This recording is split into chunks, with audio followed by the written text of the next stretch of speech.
Hi guys, welcome to my YouTube channel. This is my first official YouTube video that's not a short, so I'm really excited. I'm gonna be showing you how to paint Bugs Bunny from the Looney Tunes Squad / from like Space Jam version, you know? Cute, we love it. Okay, let's get into it. So this will be the reference photo that we will be using. I'm going to use a white liner gel to do the sketch of him. It's just easier just to see on camera. Sometimes I will just use a plain light brown to also do it, but because of the background colors, it'll just be easier to see. So I'm going to be using the Double Trouble liner brush from Ball Pit Shop. I really like this brush. It's my favorite brush to use. It is a 12mm liner brush. If you are a beginner, I would recommend trying the beginner baddie brush if you struggle with keeping your hand steady.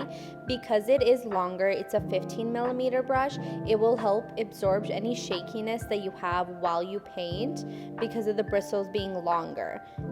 Once you've chosen the brush that you want to use, we're going to start with our sketch. So we're just going to pinpoint where you want his nose to be. I know it's really hard to see on the camera here, but I did just put a little tiny dot, and then from both sides you're going to draw like the bird shapes that we used to draw as kids. You're just going to go in and do that. So next we're going to do his eye on this side. It's essentially a long oval that does not connect at the top because we will be drawing a line across from there. And then we're going to draw his eyelid line, which is just across, like cut his eyeball in half basically. And then we're going to add that line that goes across the top of the eyelid where I said not to connect it. So next we're going to do his eyebrow bone. So from one side you're going to draw a slanted line and then draw another slanted line on the other side. Take that and then round it off at the tip. And then you got your eyebrow bone. From there, you're going to draw a line pointing downwards. We are going to paint his other eye, and we are just repeating the steps that we did for the first one on this eye. This eye will be slightly smaller, and as you can see, I did paint the straight line at the top just so I can easily map out where I wanted it to.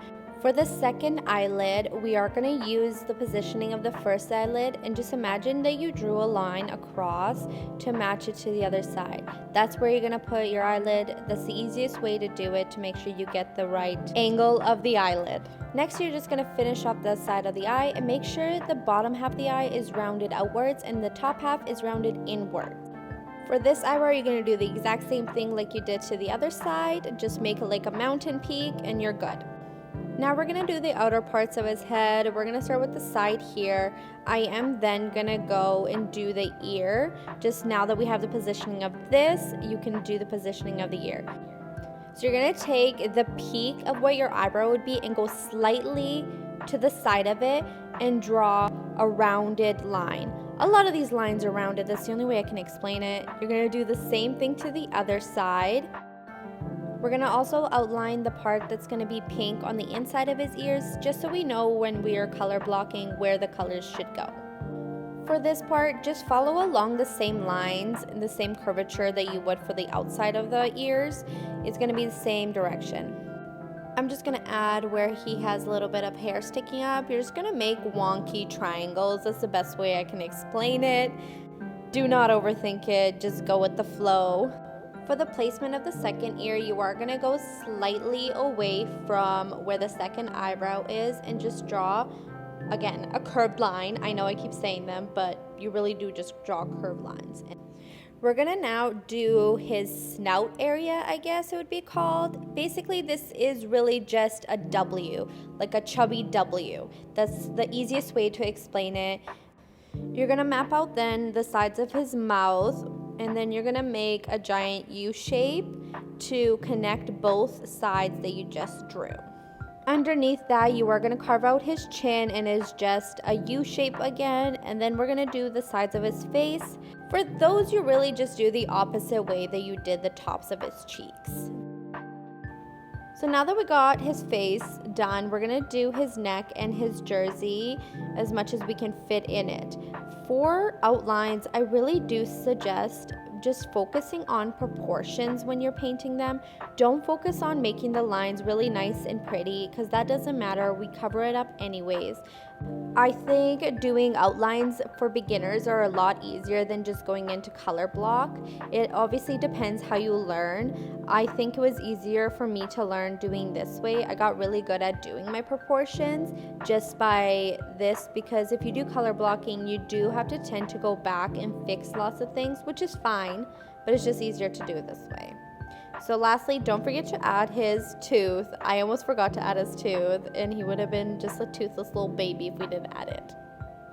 So next we are going to do the color blocking. So for that you will need a gray, a white, a blue for his jersey, a peach/pink, a black liner gel, and then black gel polish to do the eyes.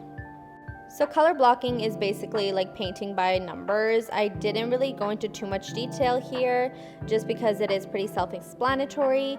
I will give you some tips as I do this. I will say, if you're painting like how I'm doing right now, his jersey, I did it separately from his neck because I want to be able to see where his neck starts and his jersey starts. That way it's just easier for the outline part. I do that when I have the same color in the character touching each other, just like I did here in the eyelids as well, just so it's easier to see later on. Before we do the outline, I am going to take my favorite matte top coat and matte the top just so it's easier and the lines go on smoother. This is my favorite top coat from Ball Pit Shop. It is so matte. Look at it. Wow. You can't tell me that's not the mattest matte you've ever seen. I love it. So to properly load your brush for line work, you're going to drag and twist it through your product. This way the product evenly coats all the bristles on your brush so you can easily paint nice and even lines throughout your work. A couple other tips for line work is make sure you use your pinky to steady yourself. That way you can get nice even line work, and use a longer brush if you struggle with shakiness, because the longer bristles do absorb that shakiness from you. And there you go, he is all done. All the products used will be in the description box down below. I hope you enjoyed the video, you guys. I hope you learned something. And if there's a character that you want me to paint or another series that you want me to do, let me know in the comments below. Remember to like and subscribe for more. Bye!